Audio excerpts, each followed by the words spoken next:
Hello दोस्तों, नमस्कार। स्वागत है आपका एग्ज़ाम गुरुजी चैनल के वीडियोस में। आज ये हमारी जो क्लासेस है वो 8वीं क्लासेस है। आज का जो हमारा टॉपिक होगा वो मध्य प्रदेश का बहुत महत्वपूर्ण टॉपिक है। मध्य प्रदेश में पंचायती राज व्यवस्था एवं लोक प्रशासन जो हमारे यहाँ पर है उसकी हम चर्चा करने वाले हैं। उससे संबंधित यहाँ पर हम 40 प्रश्नों की चर्चा करेंगे। अच्छी क्लास आप लोगों की होने वाली है और अभी तक आप सभी लोग मध्य प्रदेश सामान्य ज्ञान का अच्छे से रिवीजन कर भी पा रहे होंगे। यहाँ पे हम 40 प्रश्नों की चर्चा करने वाले क्लास में, यह हमारी पीएससी की टेस्ट सीरीज है। ऑनलाइन और ऑफलाइन दोनों तरह से आप लोगों के लिए अवेलेबल है। ऑनलाइन में आप अगर हमारी टेस्ट सीरीज ज्वाइन करना चाहते हैं तो ये 499 रुपये में एग्जाम गुरुजी ऐप पर मिल जाएगी। हिंदी इंग्लिश दोनों माध्यम में है। ये 125 इसमें टोटल टेस्ट है। 7500 MCQs की आप प्रैक्टिस कर पाओगे। PDF भी आपको इसकी मिल जाएगी। एग्जाम गुरुजी ऐप पर जाके आप ये ज्वाइन कर सकते हो। ऑफलाइन टेस्ट सीरीज है हमारी, जिसमें 10 यूनिट वाइज टेस्ट है, 31 FLT 41 OMR सीट हम साथ में पहुंचाएंगे, 41 टेस्ट है। MP की करंट अफेयर की जो PDF है वो भी साथ में आपको मिल जाएगी। फ्री होम डिलीवरी है इसकी। न्यू स्टूडेंट के लिए 495, हमारे पुराने स्टूडेंट जिन्होंने नोट्स कोर्स ये हमारी ये ऑनलाइन टेस्ट सीरीज को परचेज किया उनके लिए 100 रुपये का डिस्काउंट है। उन्हें 395 रुपये में टेस्ट सीरीज मिलेगी। ये PDF आप एग्जाम गुरुजी ऐप पर जाकर 49 रुपये में परचेज कर सकते हो। अच्छी PDF है। आप लोगों को मध्य प्रदेश का जो करंट अफेयर है उसमें बहुत सहायता करेगी आपकी ये PDF। आगे हम हमारी क्लास को बढ़ाएं और पहला प्रश्न अब आपकी स्क्रीन पर आ रहा है। इसका आंसर आप सभी को देना है कि मध्य प्रदेश के नवीन विधानसभा भवन को किस नाम से जाना जाता है। यहाँ पर विधानसभा भवन के बारे में आपसे पूछा है। आप देखिएगा, हमारा मध्य प्रदेश 1956 से 1996 तक की अगर आप स्थिति देखोगे, 1956 से लगाकर 96 तक की स्थिति में आप देखोगे तो यहाँ पर याद रखिएगा 56 से 96 तक हमारे विधानसभा भवन का नाम हुआ करता था मिंटो हॉल। मिंटो हॉल विधानसभा भवन का नाम था। 1996 में हमने नवीन विधानसभा का भवन बना लिया और उस भवन का नाम है इंदिरा गांधी विधानसभा भवन। याद रखिएगा, इंदिरा गांधी विधानसभा भवन, जिसके वास्तुकार का नाम है चार्ल्स कोरिया। याद रखिएगा, इसका डिजाइन चार्ल्स कोरिया ने बनाया। चार्ल्स कोरिया एक व्यक्ति है। इनके बारे में ये भी याद रखिएगा, भारत भवन का जो डिजाइन है, भारत भवन का जो डिजाइन है वो भी चार्ल्स कोरिया ने बनाया है। याद रखिएगा, चार्ल्स कोरिया ने बनाया है। लेकिन जो हमारा हाई कोर्ट है, हाई कोर्ट का जो डिजाइन बनाने वाले व्यक्ति है उनका नाम है हेनरी इरविन। हेनरी इरविन ये इसके वास्तुकार का नाम है। तो यहाँ पे देखिएगा कि मध्य प्रदेश के नवीन विधानसभा भवन को किस नाम से जानते हैं। तो मध्य प्रदेश के नवीन विधानसभा भवन को हम इंदिरा गांधी विधानसभा भवन के नाम से जानते हैं। इसलिए यहाँ पर जिन लोगों ने इसका आंसर इंदिरा गांधी विधानसभा भवन लगाया है उन सभी का आंसर बिल्कुल सही है और आप सभी सही आंसर दे रहे होंगे। मैं ये ऐसी आपसे आशा करता हूँ। आगे बढ़ते हैं अगले प्रश्न की ओर। दूसरा प्रश्न आपकी स्क्रीन पर, मध्य प्रदेश के नवीन विधानसभा भवन के वास्तुकार कौन थे। ये क्लास मैं रिकॉर्डेड इसलिए दे रहा हूँ, प्रीमियर इसलिए कर रहा हूँ, ये मैं एक बार देखना चाहता हूँ कि आप सभी लोग क्लास में क्या कमेंट देते हैं। तो मैं आपके कमेंट देख रहा हूँ, मेरे स्क्रीन पर ये क्लास चल रही है जिस समय आप क्लास देख रहे हो। तो आप सभी के कमेंट देखने का मुझे इंतजार रहता था कि किस दिन वो आएगा जिस दिन मैं आप सभी लोगों के कमेंट देख पाऊंगा, क्लास भी चलती रहे और आप लोग क्या कमेंट करें वो मैं देख पाऊँ। तो आज वो मौका आ गया है। तो सभी लोग अच्छे कमेंट करिए, जो आपको जैसा लगे। मेरा पढ़ाना अच्छा लगता है तो अच्छा बताइए, बुरा लगता है तो बुरा बताइए, कोई कमी हो तो बताइएगा, उसे मैं जरूर सुधार करूंगा। मध्य प्रदेश के नवीन विधानसभा भवन के वास्तुकार का नाम मैंने आपसे पूछा है और मुझे उम्मीद है इसका नाम आप सभी लोग जानते होंगे। मध्य प्रदेश का जो नवीन विधानसभा भवन है इसके वास्तुकार का नाम अगर आपसे पूछा जाए तो याद रखिएगा चार्ल्स कोरिया है। चार्ल्स कोरिया इसके वास्तुकार हैं। आगे बढ़े अगले प्रश्न की ओर। अभी आपने थोड़ी देर पहले इसका डिस्कशन देखा हो। मध्य प्रदेश के नवीन विधानसभा भवन का उद्घाटन कब हुआ था, कब इसका उद्घाटन किया गया था? तो याद रखिएगा 1996 में राष्ट्रपति शंकर दयाल शर्मा, याद रखिएगा राष्ट्रपति का नाम राष्ट्रपति शंकर दयाल शर्मा जी के द्वारा इसका उद्घाटन किया गया। और ये भी प्रश्न याद रखिएगा, शंकर दयाल शर्मा हमारे मध्य प्रदेश के व्यक्ति थे, मध्य प्रदेश के व्यक्ति थे, मध्य प्रदेश के भोपाल जिले से इनका संबंध है, भोपाल जिले से इनका संबंध है। और ये भारत के राष्ट्रपति बने हैं, भारत के राष्ट्रपति बने हैं, इनका संबंध मध्य प्रदेश के भोपाल जिले से है। अगले प्रश्न की ओर चले। प्रश्न 4, जब छत्तीसगढ़ मध्य प्रदेश का हिस्सा था तब मध्य प्रदेश में विधानसभा की कुल कितनी सीटें थी? यहाँ पर आप एक थोड़ी चीजें मेरी समझिए, अच्छे से समझिए सभी बातों को। आप अगर 1956 से लगाकर 2000 के बीच की स्थिति को देखें तो 2000 में मध्य प्रदेश से छत्तीसगढ़ अलग हुआ। यहाँ पर अगर आप मध्य प्रदेश के विधानसभा की सीटों को देखोगे कि मध्य प्रदेश में विधानसभा की सीटें कितनी थी, तो विधानसभा की टोटल सीटें थी सन 2000 से पहले 320, 90 सीट हमने छत्तीसगढ़ को दे दी, 230 सीट हमारे पास बच गई। ये 320 थी विधानसभा की।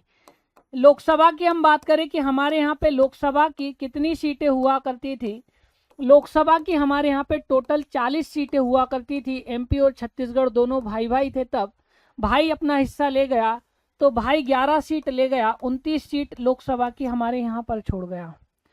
विधानसभा की सीटों की अगर बात की जाए कि विधानसभा के बाद राज्यसभा की सीटों की अगर हम बात करें कि राज्यसभा की सीटें हमारे यहाँ पे कितनी हुआ करती थी, तो राज्यसभा की हमारे यहाँ पे 16 सीटें हुआ करती थी, 16 सीट हुआ करती थी। हमारा भाई अलग हुआ, हमसे 5 सीट लेके चला गया और 11 सीट हमारे यहाँ पर छोड़ गया। यहाँ पर ये जो 230 है हमारे यहाँ पे विधानसभा की सीटें हैं, याद रखिएगा 230 विधानसभा की सीटें हैं और लोकसभा की सीटों की संख्या हमारे मध्य प्रदेश में 29 है। अब इनमें से आपसे पूछा जाता है कितनी सीटें अनुसूचित जाति की है और कितनी अनुसूचित जनजाति की है। कैसे याद रखो इसे, एक ट्रिक बताता हूँ, एक संख्या बताता हूँ, 35, 47, 46। ये संख्या अगर आपको याद है तो आप सब चीजें याद रख पाओगे। बस ये याद रखिएगा, इसमें स्टार्टिंग अनुसूचित जाति से होती है, जाति से स्टार्टिंग करनी है, ना कि जनजाति से। इन 230 सीटों में से 35 सीट अनुसूचित जाति की आरक्षित है, 35 अनुसूचित जाति की सीटें आरक्षित है इनमें से। और याद रखिएगा 47 सीटें अनुसूचित जनजाति की आरक्षित है, 47 सीटें अनुसूचित जनजाति की आरक्षित है।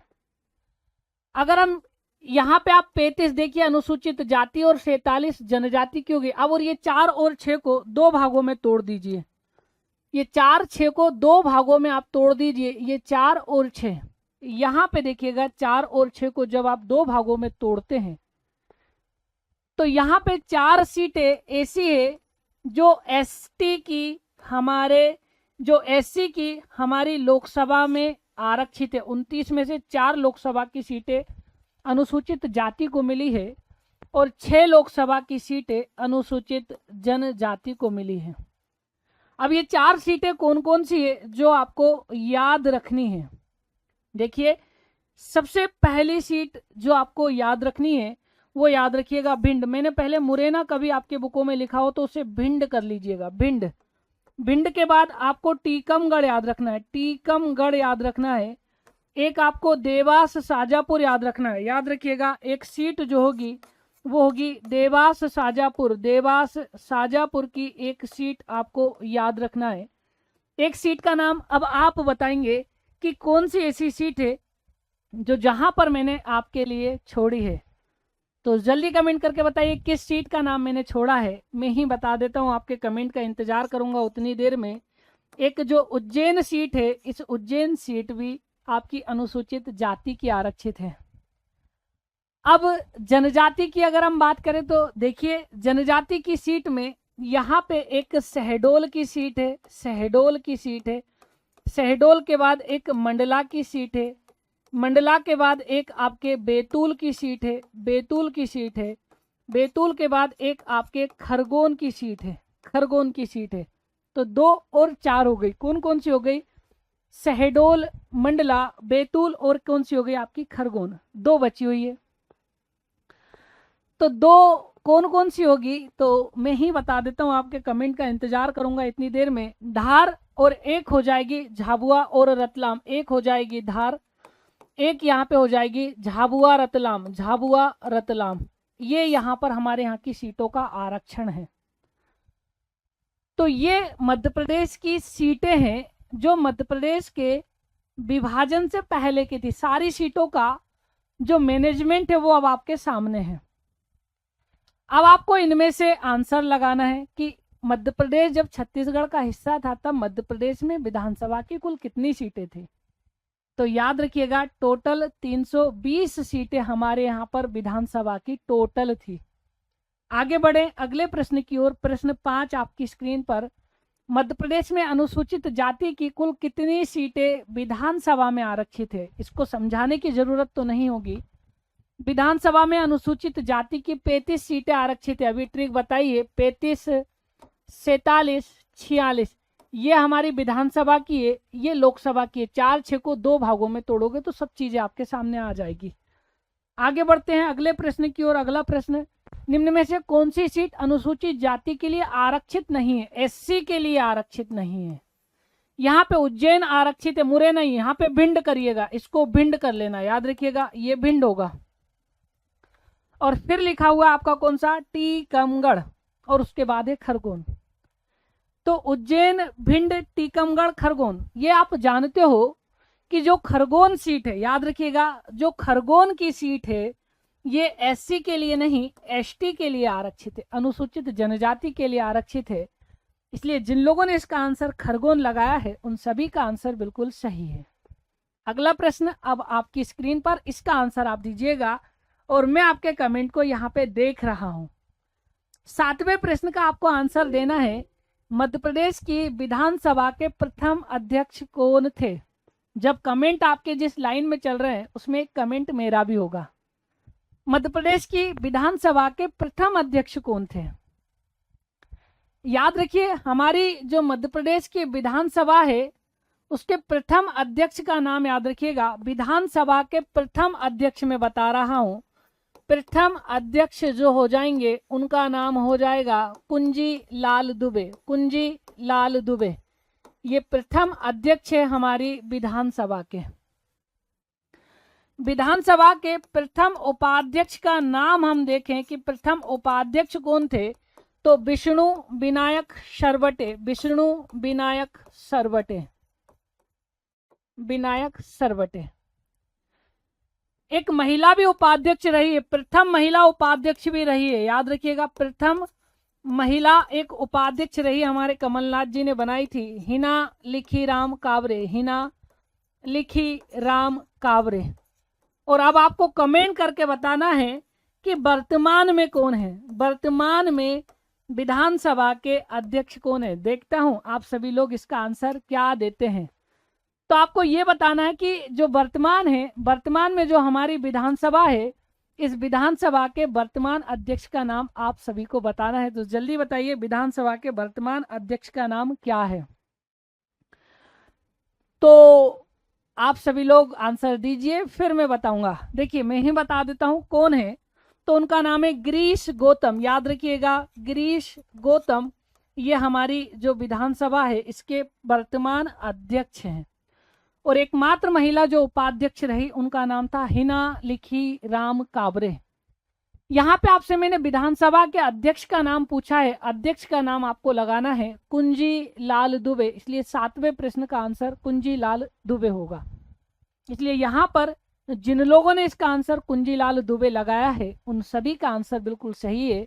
और आप सभी ने जिसने आंसर ए दिया है उन सबका आंसर बिल्कुल सही होगा और वो 1 करोड़ रुपए यहाँ पर जीत चुका है।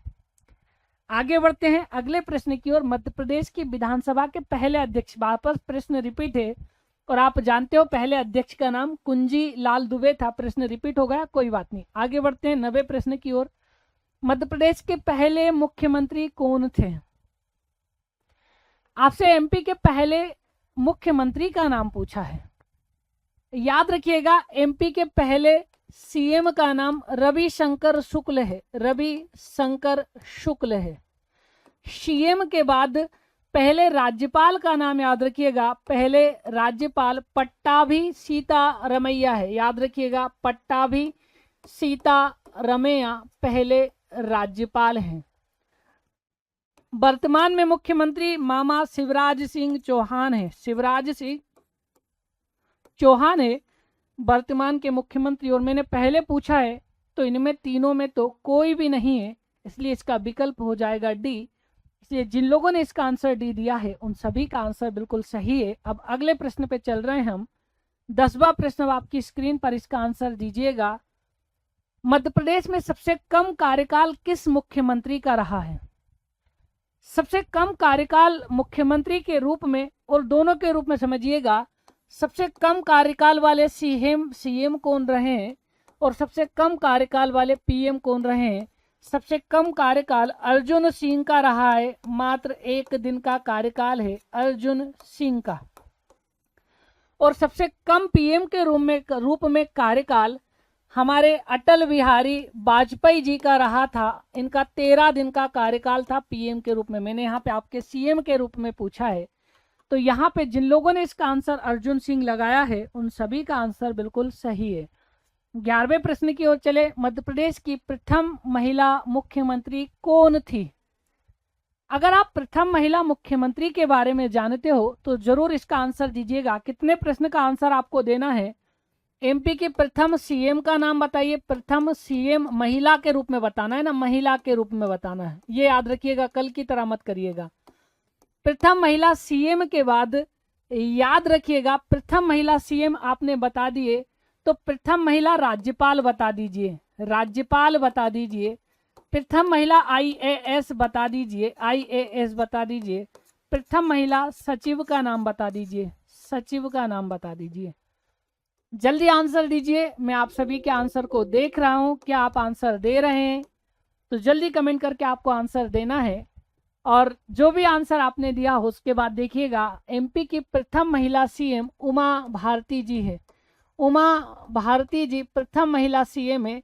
राज्यपाल के बारे में देखा जाए तो सरला ग्रेवाल, सरला ग्रेवाल प्रथम महिला राज्यपाल है। आईएएस की बात करें, इनका नाम निर्मला बुच है, निर्मला बुच है। और सचिव के बारे में भी देखा जाए तो जो पहली आईएएस थी इन्हीं को हमने पहला सचिव बनाया था, निर्मला बुच। तो प्रथम महिला मुख्यमंत्री का नाम आपसे पूछा था, यहाँ पे आपको उमा भारती लगाना है। भारत के बारे में अगर आप पूछा जाए कि भारत की प्रथम महिला मुख्यमंत्री उत्तर प्रदेश में बनी थी सरोजिनी नायडू, सरोजिनी नायडू। तो दोनों आपको याद रखना है, ये भारत की है और ये हमारे एमपी की है। आगे बढ़े अगले प्रश्न की ओर। 12वां, सबसे लंबे समय तक मुख्यमंत्री रहने का कार्यकाल किसका है? और कोई भी इसका आंसर गलत नहीं देगा। हमारे पग पग वाले भैया जिनका नाम है मामा, मामा बोलते हैं शिवराज सिंह चौहान जी को। तो शिवराज सिंह चौहान सबसे पहले और सबसे ज्यादा लंबे समय तक मुख्यमंत्री रहने का कार्यकाल रहा है शिवराज सिंह चौहान का। इसलिए यहाँ पे जिन लोगों ने शिवराज सिंह लगाया है सबका आंसर सही है। प्रथम गैर कांग्रेसी मुख्यमंत्री का नाम बताइए।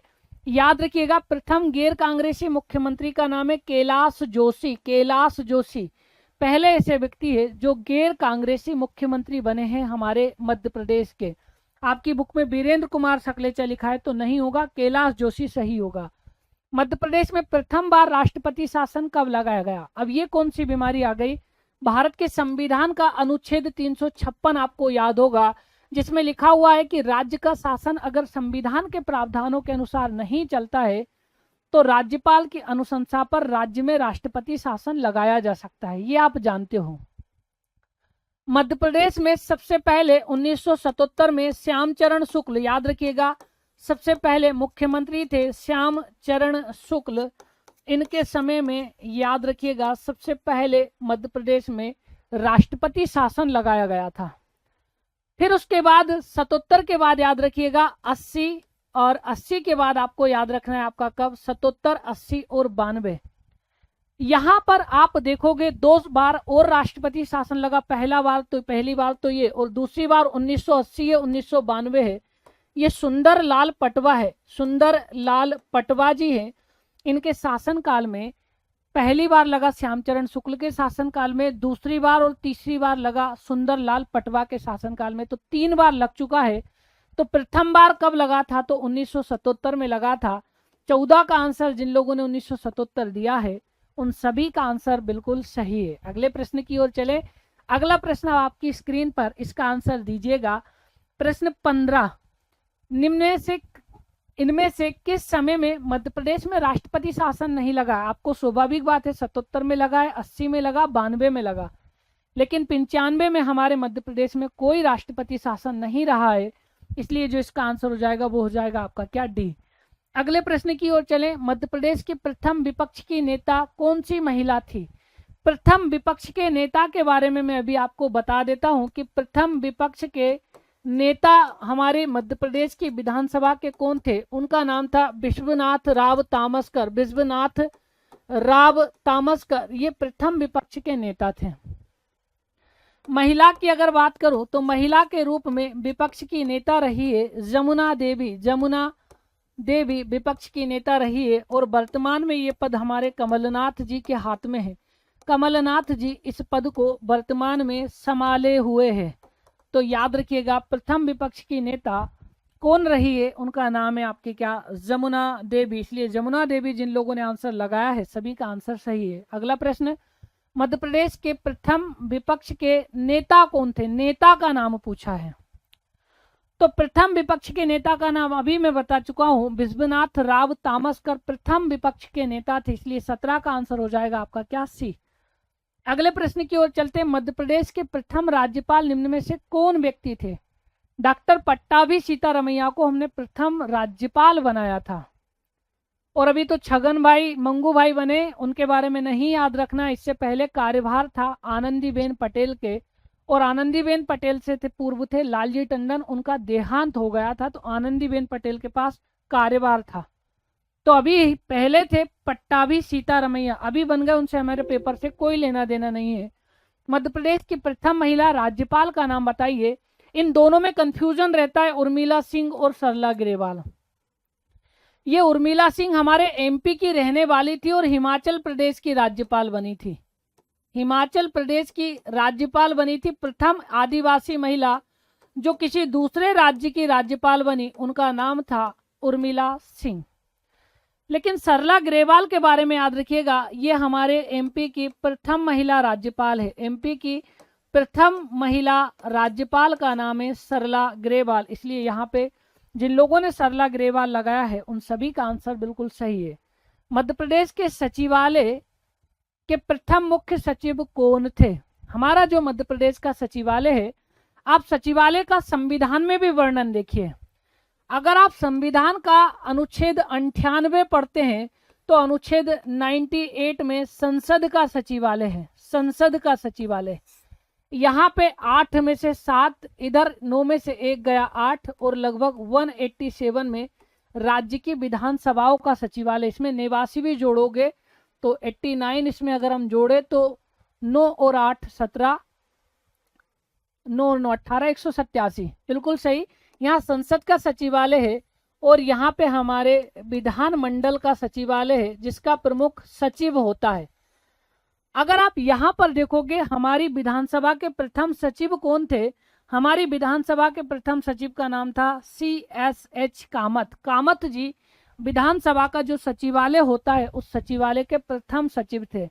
संविधान में इसका वर्णन अनुच्छेद 187 में 187 में इसका वर्णन है। आगे बढ़े अगले प्रश्न की ओर। अगला प्रश्न आपकी स्क्रीन पर, इसका आंसर दीजिएगा। मध्य प्रदेश के प्रथम महिला मुख्य सचिव कौन महिला थी? मध्य प्रदेश की प्रथम महिला मुख्य सचिव का नाम मैंने बताया है, याद रखिएगा। इनमें मुख्य सचिव के बारे में बताना है। उर्मिला सिंह थी, सरोजनी सक्सेना थी, निर्मला बुश थी, या इनमें से कोई नहीं। उर्मिला सिंह के बारे में आप जानते हो, हिमाचल प्रदेश की राज्यपाल बनने वाली मध्य प्रदेश की पहली आदिवासी महिला। सरोजनी सक्सेना के बारे में भी आप जानते होंगे। सरोजनी सक्सेना हमारा जो हाईकोर्ट है उसमें प्रथम न्यायाधीश बनी थी। श्रीमती निर्मला बुच के बारे में आप जानते हो, ये प्रथम IAS भी रही है हमारे मध्य प्रदेश की और प्रथम सचिव भी रही है। इसका आंसर हो जाएगा सी। अगले प्रश्न की ओर चलें। प्रश्न 22वां, मध्य प्रदेश लोकायुक्त एवं उप लोकायुक्त अधिनियम किस वर्ष पारित किया गया? इसकी जो सन है इसमें बड़ा कंफ्यूजन बच्चों को होता है और कई बार मेरे से इस पे प्रश्न पूछा भी गया है। आप हमेशा याद रखिए, जो हमारी हिंदी ग्रंथ अकादमी की बुक है वो आयोग उसके आंसर को सही मानता है, इसलिए हम इसे फॉलो भी करते हैं, नहीं तो ऐसा कोई वो नहीं था कि ये बुक बहुत ऑथेंटिक है। हिंदी ग्रंथ अकादमी की बुक में स्पष्ट लिखा है मध्य प्रदेश लोकायुक्त एवं उप लोकायुक्त अधिनियम 1981 में है। कई बुकों में 82 लिखा है, एग्जाम गुरुजी के हमारे नोट्स में भी 82, आप 82 याद मत रखिए, उसमें लिखा है 82, तो उसे आप 81 कर लीजिएगा। और मध्य प्रदेश में लोकायुक्त और उप लोकायुक्त अधिनियम 1981 का है, ध्यान रखिएगा, नोट्स में सुधार करना है 1981। आगे बढ़े, इसका आंसर जिन लोगों ने 81 लगाया है उन सभी का आंसर बिल्कुल सही है। अगले प्रश्न की ओर चलें, 23वां प्रश्न, मध्य प्रदेश के वर्तमान लोकायुक्त कौन है? वर्तमान लोकायुक्त के बारे में बताना है। पहले जस्टिस यूसी महेश्वरी उप लोकायुक्त थे, उन्होंने ही लोकायुक्त के रूप में कार्य संभाल के रखा था, लेकिन फिर बाद में जस्टिस एन के गुप्ता को हमने लोकायुक्त का दर्जा दे रखा था। लोकायुक्त का दर्जा पहले थे पीवी दीक्षित जी, वर्तमान में है जस्टिस एन के गुप्ता, इसलिए जिन लोगों ने एन के गुप्ता लगाया है उन सभी का आंसर बिल्कुल सही है। मध्य प्रदेश के प्रथम महाधिवक्ता कौन थे? वर्तमान में याद रखिएगा, वर्तमान के भी बताना है, प्रथम भी बताना है, आप प्रथम भी बताइए और वर्तमान भी बताइए। संविधान से भी इसका थोड़ा रिलेटेड कर लेते हैं। भारतीय संविधान के अनुच्छेद 76 में महान न्यायवादी की चर्चा है, जो केंद्र सरकार का वकील है, एक तरीके से महान न्यायवादी। 6 में से 1 गया 5, 7 में से 1 गया 6, 165 में राज्य सरकार का वकील होता है, जिसे हम महाधिवक्ता बोलते हैं, महाधिवक्ता बोलते हैं। इसकी नियुक्ति राज्यपाल के द्वारा की जाती है, राज्यपाल के द्वारा की जाती है। राज्यपाल के प्रसाद पर्यंत कार्य करता है, प्रसाद पर्यंत कार्य करता है। इधर राष्ट्रपति कर दीजिएगा, अगर इधर का समझो तो राष्ट्रपति कर देना। ये केंद्र सरकार का सबसे बड़ा विधिक अधिकारी, ये राज्य सरकार का सबसे बड़ा विधिक अधिकारी महाधिवक्ता। अब यहाँ पे आप देखिएगा, हम मध्य प्रदेश के प्रथम की बात करें तो उनका नाम डॉक्टर एम धर्माधिकारी है और वर्तमान में पुरुषेंद्र कौरव, याद रखिएगा पुरुषेंद्र कौरव इस पद को संभाले हुए हैं। तो ये संविधान से इनका रिलेशन है। दोनों चीजें मैंने बता दी है, एमपी से भी और संविधान से भी, दोनों चीजें आपको समझ में आ गई होगी। आगे बढ़ा जाए अगले प्रश्न की ओर। 24वें के बाद 25वां प्रश्न, राज्य मानव अधिकार आयोग के भवन को किस नाम से जानते हैं? जल्दी कमेंट करके बताइए कि जो राज्य मानव अधिकार आयोग का भवन है उसे आप किस नाम से जानते हैं। तो जल्दी आप सभी लोग इसका कमेंट करके आंसर दीजिएगा कि राज्य का जो मानव अधिकार भवन है उसे आप किस नाम से जानते हैं। आपके कमेंट को मैं यहाँ पे देख रहा हूँ कि इसका आंसर क्या होगा, वल्लभ भवन, ऊर्जा भवन, पर्यावास भवन या सतपुड़ा भवन। जब मैं आपको मानव अधिकार आयोग पढ़ा रहा था तब भी मैंने आपको ये बताया था कि जो हमारे मध्य प्रदेश का मानव अधिकार भवन है उसको याद रखिएगा पर्यावास भवन के नाम से जानते हैं, पर्यावास भवन के नाम से जानते हैं। और ये पर्यावास भवन मध्य प्रदेश का मानव अधिकार भवन का नाम है, इसलिए आपने अगर पर्यावास भवन आंसर दिया है तो सबका आंसर सही है। मध्य प्रदेश विद्युत नियामक आयोग को किस नाम से जानते हैं? 2 प्रश्न, इसके बाद विद्युत नियामक मंडल आएगा। आपको विद्युत नियामक आयोग बताना है, विद्युत नियामक आयोग बताना है, नियामक आयोग बताना है, और आपको मध्य प्रदेश के विद्युत मंडल का नाम बताना है। इस प्रश्न का आंसर भी सही हो जाएगा। और 25वें 27वें प्रश्न, 2 प्रश्न एक साथ है, इन दोनों के आंसर आपको कमेंट करके देने हैं। तो जल्दी कमेंट करके आप इसके आंसर दीजिए कि मध्य प्रदेश के ये जो भवन है इनको किन किन नामों से हम जानते हैं। यहाँ पर अगर आप देखो कि इन भवनों की बात करें कि मध्य प्रदेश का विद्युत नियामक आयोग किस नाम से जानते हैं, तो विद्युत नियामक आयोग को याद रखिएगा ऊर्जा भवन बोला जाता है, ऊर्जा भवन बोला जाता है। और विद्युत मंडल को शक्ति भवन, याद रखिएगा शक्ति भवन के नाम से जानते हैं। तो विद्युत नियामक आयोग ऊर्जा भवन है। और इसके बाद का मध्य प्रदेश के विद्युत मंडल को किस नाम से जानते हैं, तो इसे शक्ति भवन के नाम से जाना जाता है। इसलिए दोनों प्रश्न 26 और 27 के आंसर आपके सामने आ चुके हैं और आपने इनके आंसर सही दिए हैं। आगे बढ़ते हैं अगले प्रश्न की ओर। मध्य प्रदेश राज्य सचिवालय को किस नाम से जानते हैं? मध्य प्रदेश का राज्य सचिवालय है जिसका प्रमुख एक सचिव होता है। सचिवालय को हम वल्लभ भवन बोलते हैं, वल्लभ भवन। और कहाँ पे आपका? भोपाल में है, भोपाल में है। उसी प्रकार संचालनालय है मध्य प्रदेश का, संचालनालय का जो भवन है उसका नाम सतपुड़ा भवन है, सतपुड़ा भवन। तो सचिवालय और वल्लभ भवन दोनों याद रखिएगा, संचालनालय सचिवालय, सचिवालय वल्लभ भवन, संचालनालय सतपुड़ा। आगे बढ़े अगले प्रश्न की ओर। प्रश्न 29, मध्य प्रदेश में पंचायत अधिनियम सर्वप्रथम कब बनाया गया? यहां पे आप देखिएगा हमारे मध्य प्रदेश में, क्योंकि आप जानते हो भारतीय संविधान के अनुच्छेद 40 में पंचायतों के गठन की पहले ही बात की गई थी। यह नीति निर्देशक तत्वों में वर्णित था कि राज्य अपने यहाँ पे बनाना चाहे तो पंचायत बना सकते। उसी ध्यान में रखते हुए मध्य प्रदेश ने 1961 में पंचायत 1961 में नगर पालिका का अधिनियम और 1962 में पंचायतों का अधिनियम लागू कर दिया था। ये 61 का था पंचायत का और 61 का था नगर पालिका का, 62 का था पंचायत का। दोनों में कंफ्यूज मत होना, मैंने पंचायत का पूछा है, पंचायत का हो जाएगा 62। यहाँ पे फिर बाद में 73वें संविधान संशोधन के तहत मध्य प्रदेश में 25 जनवरी 1994 से इनको बाध्यकारी हिस्से के अंतर्गत लाया गया और मध्य प्रदेश ने 73वां संविधान संशोधन अधिनियम लागू कर दिया। तो ये 62 में है पंचायत का और नगर पालिका का है 61 में। पहले भी हमारे यहाँ पे नगर पालिका और पंचायतें थी, 1973वें संविधान संशोधन से पहले थी और इन एक्टों के तहत वो चलती थी। आगे बढ़े अगले प्रश्न की ओर। पंचायती राज अधिनियम किस वर्ष लागू हुआ? 30 दिसंबर 1993 को विधानसभा ने पास किया हमारे मध्य प्रदेश की। 24 जनवरी 1994 को राज्यपाल की सहमति मिली और 25 जनवरी 1994 से हमारे संपूर्ण मध्य प्रदेश में लागू हो गया। याद रखिएगा 30 दिसंबर 1993 को विधानसभा से पारित हुआ, 30 दिसंबर 1993 को विधानसभा से पारित हुआ। फिर याद रखिएगा 24 जनवरी 1994 को, 94 है याद रखिएगा, राज्यपाल की सहमति मिली और 25 जनवरी 1994 से हमारे मध्य प्रदेश में लागू होगा। इसलिए 30 का आंसर हो जाएगा बी। जिनने भी बी आंसर दिया उन सभी का आंसर सही है। अगले प्रश्न की ओर चले। संपूर्ण मध्य प्रदेश में ग्राम स्वराज व्यवस्था कब से लागू की गई? याद रखिएगा 2 डेट आपको याद रखनी है, एक ग्राम न्यायालय, इन दोनों में कोई कंफ्यूजन मत रखिएगा, बता देता हूं क्या कंफ्यूजन होता है।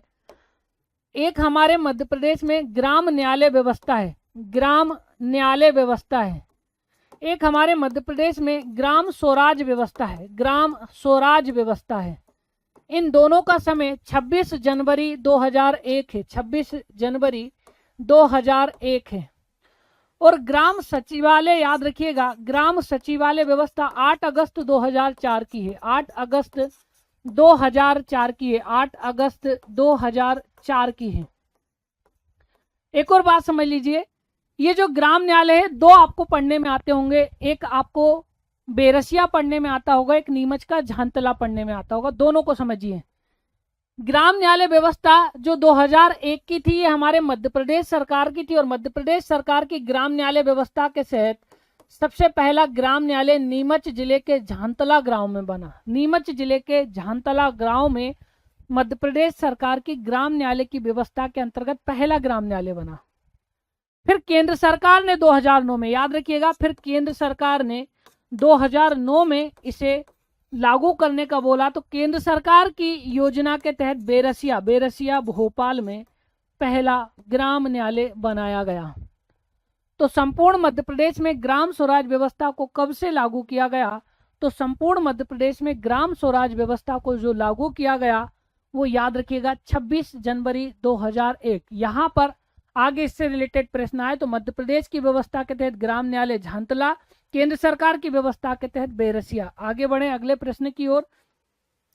ग्रामीण सचिवालय व्यवस्था मध्य प्रदेश में कब लागू हुई? अभी मैंने बताया 8 अगस्त 2004 से मध्य प्रदेश में ग्राम सचिवालय व्यवस्था लागू हुई। इसलिए जिन लोगों ने इसका आंसर ग्राम सचिवालय का 8 अगस्त 2004 लगाया है उन सभी का आंसर बिल्कुल सही है। आगे बढ़े अगले प्रश्न की ओर। अगला प्रश्न अब आपकी स्क्रीन पर, इसका आंसर आपको देना है। मध्य प्रदेश सरकार द्वारा पहला ग्राम न्यायालय कहाँ पर बनाया गया? तो अभी बताया हूं कि एमपी की सरकार की योजना के तहत नीमच के झांतला में, और केंद्र सरकार की योजना के तहत 2009 में कहां पे बना? आपका बेरसिया भोपाल में। तो दोनों आपको याद रखना है। 34वां प्रश्न, वर्तमान मध्य प्रदेश में कुल कितने विकासखंड? विकासखंड मतलब जनपद पंचायतें हैं। हमारे मध्य प्रदेश में 313 विकासखंड है और निवासी आदिवासी विकासखंड है। याद रखिएगा, आदिवासी विकास खंडों की संख्या हमारे एमपी में कितनी है? तो निवासी आदिवासी विकास खंड है और 313 टोटल विकास खंड है। तो मध्य प्रदेश में विकास खंडों की संख्या आपको याद रखनी है। इन्हीं को हम जनपद पंचायत के नाम से भी जानते हैं। ये 313 है। आगे बढ़े अगले प्रश्न की ओर। ग्राम पंचायत के उपसरपंच का निर्वाचन कैसे होता है? आप देखिएगा, जो हमारी पंचायत होती है उसमें सरपंच होता है, सरपंच होते हैं, सरपंच के बाद इसमें पंच होते हैं, और एक व्यक्ति और होता है जिसका नाम होता है उप सरपंच। अब यहाँ पे आप समझ रहे हो, इन दोनों का निर्वाचन में जनता सीधे भाग लेती है, इसलिए इनका निर्वाचन होता है प्रत्यक्ष निर्वाचन। बाद में ये पंच मिलकर वोट डालते हैं और उपसरपंच को चुनते हैं। तो उपसरपंच का मध्य प्रदेश में जो निर्वाचन है वो अप्रत्यक्ष निर्वाचन है। तो इसका आंसर हो जाएगा आपका अप्रत्यक्ष। इसलिए जिन लोगों ने अप्रत्यक्ष लगाया है उन सभी का आंसर बिल्कुल सही है। आगे बढ़े अगले प्रश्न की ओर। इसका आंसर आप दीजिएगा। अगला प्रश्न अब आपकी स्क्रीन पर, इसका आंसर आपको देना है। प्रश्न है, मध्य प्रदेश में उप महापौर का निर्वाचन कैसे होता है? उप महापौर का निर्वाचन मध्य प्रदेश में कैसे होता है? तो जल्दी कमेंट करके बता दीजिए कि जो हमारा मध्य प्रदेश है इसमें उप महापौर का निर्वाचन कैसे होगा। आप सभी को इसका आंसर देना है उप महापौर के निर्वाचन का। यहाँ पे अगर आप देखोगे कि हमारा जो मध्य प्रदेश है, जो हमारे मध्य प्रदेश में उप महापौर, क्योंकि आप जब नगर पालिकाएं पढ़ते हो तो नगर पालिकाओं में 3 स्तर पे होता है। एक नगर निगम होता है, नगर निगम के बाद एक आपकी नगर पालिका होती है, एक आपकी नगर पालिका होती है, और नगर पालिका के बाद एक इसमें आपकी नगर पंचायत होती है। अब आप जानते हो जो नगर निगम है, इनके स्थापित करने के बारे में अगर आप देखो कि नगर निगम की जो स्थापना होती है वो कितनी आबादी पर होती है, तो नगर निगम की स्थापना 1 लाख की आबादी पर की जाती है। 1 लाख से अधिक आबादी होना चाहिए। इसमें याद रखिएगा महापौर होता है, इसमें पार्षद होते हैं। इनका निर्वाचन हमारे मध्य प्रदेश में अब प्रत्यक्ष है। जबकि उप महापौर, स्पीकर, इसकी जगह पे हमने उप महापौर का पद समाप्त कर दिया, अब स्पीकर का पद बना दिया। वर्तमान में उप महापौर का पद नहीं होता, 97 से समाप्त कर दिया है, स्पीकर का पद बनाया है। इसका निर्वाचन ये जो पार्षद है, ये पार्षद मिलकर उप महापौर का चुनाव करते हैं, तो इसका निर्वाचन अप्रत्यक्ष होता है। ये आपको याद रखना है। 36वें के बाद 37वें प्रश्न पे चले। वर्तमान मध्य प्रदेश में कुल कितने नगर निगम है? मध्य प्रदेश में 16 नगर निगम है। देखिए कौन कौन से 16 नगर निगम है, इनके बारे में समझिए। अगर आप नीचे से चलोगे तो यहाँ पे 2 नगर निगम हो गए, एक हो गया खंडवा और दूसरा हो गया आपका कौन सा? बुरहानपुर। तो खंडवा और बुरहानपुर 2 नगर निगम ये पास के हो गए। यहाँ पे आप देखिएगा देवास से पश्चिम में जाओगे तो इंदौर से ऊपर जाओगे तो आपका उज्जैन से इधर आ जाओगे तो आपका रतलाम, और देवास से थोड़ा आगे चले जाओगे पूर्व में तो आपका भोपाल। ऊपर आप जाओगे तो यहाँ पे याद रखिएगा ग्वालियर के बाद एक नगर निगम हो गया आपका कौन सा? मुरैना के बाद यहाँ पे आ जाओगे तो आपका सागर हो गया। सागर के बाद इधर आपका रीवा और सतना भी है। सतना के बाद आपका सिंगरौली है। सिंगरौली के बाद आपका कटनी है। कटनी के बाद आपका जबलपुर है। जबलपुर के बाद इधर आपका छिंदवाड़ा है। तो टोटल 16 हो जाएंगे। 2 3 4 5 6 7 8 9 10 11 12 13 14 15 और 16। तो मध्य प्रदेश में टोटल 16 नगर निगम है। पहला नगर निगम याद रखिएगा 1800 का कुछ समय है, मुझे भी शायद समय याद नहीं आ रहा है। 1687 आ गया।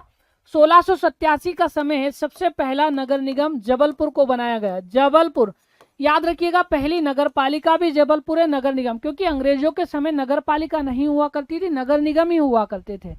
आजादी के बाद नगर पालिकाएं बनने लगी तो 1960 में पहली नगर पालिका दतिया थी। याद रखिएगा कौन सी थी आपकी, तो मध्य प्रदेश की जो पहली नगर पालिका थी वो 1960 में बनी थी, वो थी दतिया। तो पहला नगर निगम नगर पालिका जबलपुर, लेकिन आजादी के बाद हो जाएगी आपकी कौन सी, दतिया। तो यहाँ पे 16 नगर निगम के नाम आपको याद रखने हैं। अगले प्रश्न की ओर बढ़े, 38वां प्रश्न, कितनी जनसंख्या पर नगर पालिका स्थापित होती है। यहाँ पे देखिएगा 3 स्तर पे ये बनती है, नगर निगम बनता है, नगर निगम बनता है, नगर पालिका होती है, नगर पालिका होती है, और नगर पंचायत होती है, और नगर पंचायत होती है। नगर निगम की हम बात करें तो 1 लाख से अधिक आबादी होना चाहिए, अधिक आबादी होना चाहिए। यहाँ पे 20,000 से 1 लाख के बीच में होना चाहिए, 1 लाख के बीच में, और 5,000 से 20,000 के बीच में होना चाहिए। मैंने नगर पालिका के बारे में पूछा है तो 20,000 से 1 लाख के बीच में हमारी बनती है, और विकल्प ए इसका सही आंसर होगा। इसलिए 38 का आंसर जिन लोगों ने ए लगाया है उन सभी का आंसर बिल्कुल सही है। अगले प्रश्न की ओर बढ़ते हैं, आपकी स्क्रीन पर है 39वां प्रश्न, मध्य प्रदेश का पहला नगर निगम कहाँ पर स्थापित किया गया था। अभी बताया हूं, पहला नगर निगम मध्य प्रदेश का जबलपुर था, जबलपुर था। इसलिए जिन लोगों ने इसका आंसर जबलपुर लगाया है उन सभी का आंसर बिल्कुल सही है। अगले प्रश्न की ओर चलें, लास्ट प्रश्न, और लास्ट प्रश्न आपकी स्क्रीन पर, इसका आंसर दीजिए, संक्रमणशील क्षेत्रों में निम्न में से कौन से स्तर स्थापित किया जाता है। अगर कोई एरिया संक्रमणशील है, संक्रमण का मतलब क्या है, ऐसा एरिया जो ना तो गांव बचा, ना तो गांव है, और ना ही पूर्णतः शहर बच पाया, दोनों के बीच में है। गांव से निकल के शहर की ओर जा रहा है, पूर्णतः गांव, आधा गांव है और आधा शहर है, दोनों के गुण है संक्रमण में। तो नगर पालिका बनती नहीं, शहर में बनती है, नगर निगम बड़े शहरों में, लेकिन नगर पंचायत संक्रमणशील क्षेत्रों में स्थापित किए जाते हैं। थोड़ी चीजें संविधान से भी इसकी रिलेटेड कर लेते हैं। भारतीय संविधान में याद रखिएगा भाग 9, 73वें संविधान संशोधन से जुड़ा है, भाग 9, अनुसूची जुड़ गई है 11वीं, विषय हो गए आपके कितने, 29, ये 73वें संविधान संशोधन है। उसी प्रकार भाग 9 का के बारे में याद रखिए, 9 का ये जुड़ा है 74वें संविधान संशोधन से, 74वें संविधान संशोधन से अनुसूची हो गई 12वीं, विषय हो गए कितने, 18।